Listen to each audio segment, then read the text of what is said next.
তোর সাথে কি কথা ছিল? কি কথা ছিল বাবু? বোঝো নাই তুমি কি হরো কি? তুমি কি হরো কি? উঠ। হ্যাঁ? কি হবে? কি হবে তুমি বোঝো না এখনো?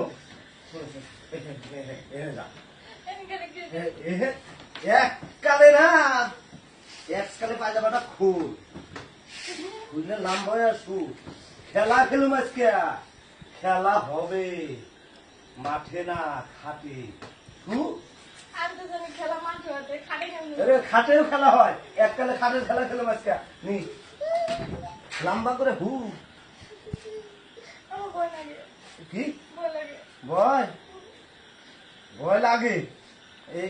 এই কথা তুই কার থেকে শুনছস? সবাই কয় যে এটা শুনছি। সবাই কয় যে এটা শুনছস, আজকে তো ভয় দেখাবো, ভয় তো খাওয়াবো আজকে। নি হু